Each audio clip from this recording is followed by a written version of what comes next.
साथियों नमस्कार, जय ओबीसी। मैं कालीशंकर यदुवंशी, अध्यक्ष ओबीसी आर्मी।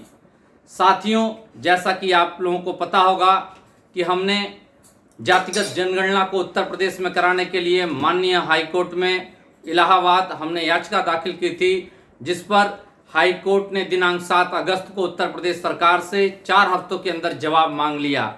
जबकि ठीक उसी के एक दिन बाद तमाम राजनीतिक दल इस पे हलचल मचा देते हैं, जब मुख्य पृष्ठों पे पूरे देश और प्रदेश में जब हमारी याचिका का विवरण निकलता है और उत्तर प्रदेश सरकार देखिए विधानसभा में कहती है, उसके जो मुखिया हैं आदरणीय मुख्यमंत्री योगी आदित्यनाथ जी, वो कहते हैं कि हम जातिगत जनगणना नहीं कराएंगे।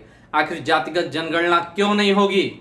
यदि पिछड़ा समाज का योगदान देश के विकास में है, पिछड़ा समाज का योगदान आज उनकी सरकार बनाने के लिए है, देश की आबादी का 60% हिस्सा पिछड़े समाज का है अर्थात ओबीसी समाज का है, तो फिर आज ओबीसी के हक और अधिकार की बात क्यों नहीं की जा रही है? क्या ओबीसी समाज केवल वोट देने के लिए है? ये सोचने का विषय है। और इसे कौन सोचेगा? हम आप ओबीसी समाज के विभिन्न जातियों के लोग सोचना पड़ेगा। क्योंकि हम थोड़ा सा अगर पीछे चलते हैं कि जो हम लोग का अधिकार के लिए जो हमारे पूर्वज लड़ाई लड़े हुए थे, ये बात लमसम अगर हम बात करते हैं 78 से मोरारजी देसाई जी की सरकार होती है, उस वक्त देश में पिछड़ों की क्या स्थिति है, चाहे वो सामाजिक क्षेत्र में, राजनीतिक क्षेत्र में, आर्थिक क्षेत्र में, उसका जो एक अध्ययन करने के लिए और उसकी वस्तु स्थिति एग्जैक्ट जानने के लिए बीपी मंडल साहब के अध्यक्षता में मंडल आयोग का गठन होता है। वह मंडल आयोग पूरे देश का भ्रमण करता है, सारी चीजें जाकर के रूट लेवल पे जाके जानकारियां जुटाता है। परंतु विडंबना देखिए कि आज़ादी के बाद भी उस वक्त जाति जनगणना नहीं शुरू हो पाई थी। मंडल साहब ने अपनी रिपोर्ट में लिखा हुआ है कि जातिगत जनगणना की एबिलिटी न होने की वजह से हम 1931 की जनगणना के लेके अपना डाटा देख रहे हैं। चूंकि अंग्रेजों के समय में वो डाटा हुआ था, तो बीपी मंडल साहब ने बताया कि 1931 की जनगणना के हिसाब से जो पिछड़े समाज की आबादी थी वो 52% के करीब थी। तो जो उन्होंने अपनी रिपोर्ट में रिकमेंडेशन दिया, 40 रिकमेंडेशन दिया था, और उन 40 रिकमेंडेशन में यह भी उन्होंने कहा था कि 1931 की जनगणना के अनुसार यदि 52% हमारी आबादी है पिछड़े समाज की, तो न्याय तब होगा पिछड़े समाज के साथ जिस तरीके से इनके आर्थिक हालात, सामाजिक हालात, राजनीतिक हालात अत्यंत ही खराब थे। उस हिसाब से इनको 52% का रिजर्वेशन मिलना चाहिए, आरक्षण मिलना चाहिए।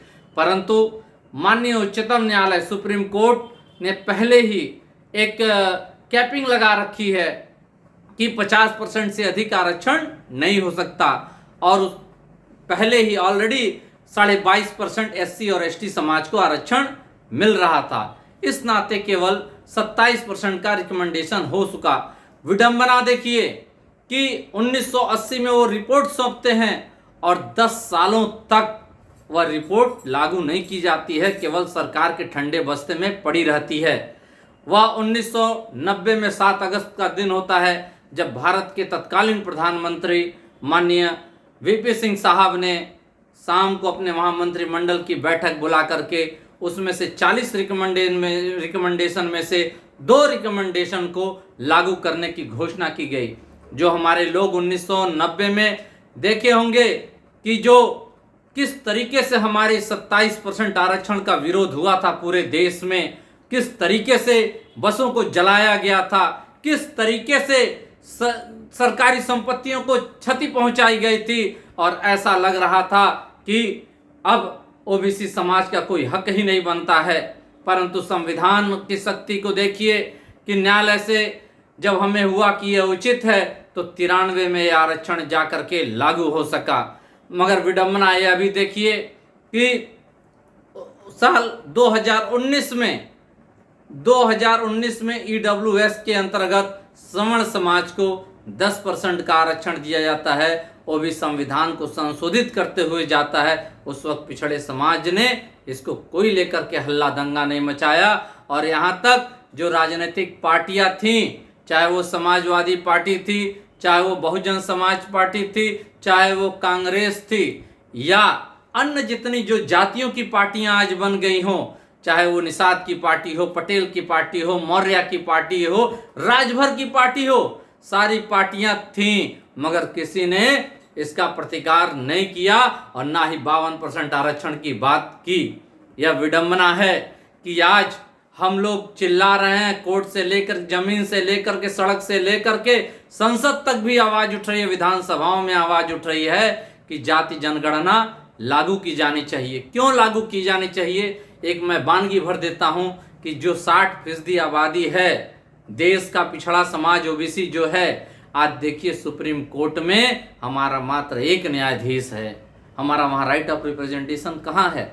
विडंबना और देखिए कि जो सेंट्रल सेक्रेटरीट है, जहां से पूरे देश की योजनाओं को इम्प्लीमेंट किया जाता है, वहां जब मैंने आरटीआई के माध्यम से पूछा कि बताइए आपके वहां ग्रुप ए बी सी में कुल कितने अधिकारी कर्मचारी मौजूद हैं और उसमें से कितने SC ST और कितने ओबीसी और कितने जनरल कैटेगरी के हैं, जवाब मिलता है मुझको।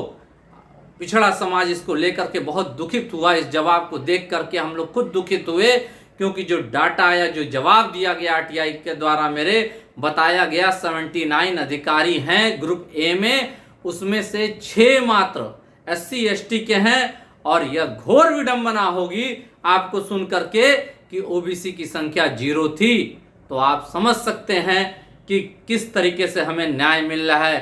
और कमोबेश यही हाल शिक्षण संस्थाओं में है, सेंट्रल यूनिवर्सिटीज में है। और अभी कुछ नहीं, IIM लखनऊ का डाटा मेरे पास आया, वहां बताया गया कुल 87 प्रोफेसर्स हैं वहां पर, और 87 में 2 SC ST के हैं और मात्र 5 पिछड़े समाज के हैं, बकिया सारे के सारे जनरल समाज के लोग हैं। तो जो आरक्षण की बात उठ रही है, जो राइट ऑफ रिप्रेजेंटेशन की बात कर रही है, जैसा कि कहा भी गया है कि जिसकी जितनी हिस्सेदारी उसकी उतनी भागीदारी होनी चाहिए, आबादी के अनुसार राइट ऑफ रिप्रेजेंटेशन मिलना चाहिए। और तो और कहा हम लोगों ने ये नारा भी देते हैं कि ओबीसी ने बांधी गांठ, पिछड़े पावे 100 में 60। आपको हम बताना चाहते हैं ये 1916 की घटना है। 1916 में जब 3.5% के लोग 80% पे कब्जा किए हुए थे, उस वक्त हमारे पिछड़े समाज ने कहा हमारी तो आवाज़ कोई भी नहीं सुन रही है। यहाँ तक कि कांग्रेस का भी गठन हो चुका था, कांग्रेस भी हमारी पिछड़े समाज की आवाज़ को नहीं सुन रही थी। तो उस वक्त पिछड़े समाज के लोगों ने एक निर्णय लिया। क्या निर्णय लिया? उन्होंने निर्णय लिया पिछड़े समाज अब अपनी आगे आकर के लड़ाई होगा। मैं 1916 की बात कर रहा हूँ, दुरूह परिस्थितियों की बात कर रहा हूँ, गुलामी के दौर की बात कर रहा हूँ। उस 1916 में होता क्या है, पिछड़ा समाज मिलकर, दलित समाज मिलकर के एक पार्टी का गठन करता है जिसका नाम होता है जस्टिस पार्टी। और कालांतर में आके वही पार्टी आज DMK के रूप में तमिलनाडु में राज कर रही है। स्टालिन साहब उसके मुख्यमंत्री हैं। तो हम लोग का कहने का जो तात्पर्य है, आज के परिवेश में जब सरकारें हमारा वोट ले रही हैं और हमारे ही मत से अपनी सरकार बना रही हैं और उन्हें हमारी ही चिंता नहीं, क्या आज जितनी भी जातिगत पार्टियां जो अपने आप को पिछड़ों की पार्टियां बोलती हैं, वो भी केवल अपने परिवार की राजनीति कर रही हैं, अपने सत्ता के लालच के पूरे समाज को बेचने का काम कर रही हैं, चाहे वो कोई पार्टियां हों। हाँ, एक षड्यंत्र भी रचा जा रहा है सत्ता के द्वारा, वो ये कि जातिगत पार्टियां बनवाई दी जाएं, क्योंकि अगर ओबीसी समाज एक हो गया, जैसा कि कहा गया है संघे शक्ति कलयुगे, कलयुग में संघ की शक्ति है, और उन्हें ऐसा लगा कि अगर ये ओबीसी आगे आ गया तो ये 60% वालों का राज पूरे देश में हो जाएगा, संसद में इनका कब्जा हो जाएगा, विधानसभाओं में इनका कब्जा हो जाएगा, तब ये अपनी हक और अधिकार के लिए कानून बनाएंगे। तो इसी नाते हुए आज जातिगत पार्टियों की कई दर्जन भर जातिगत पार्टियां खड़ी कर दिया।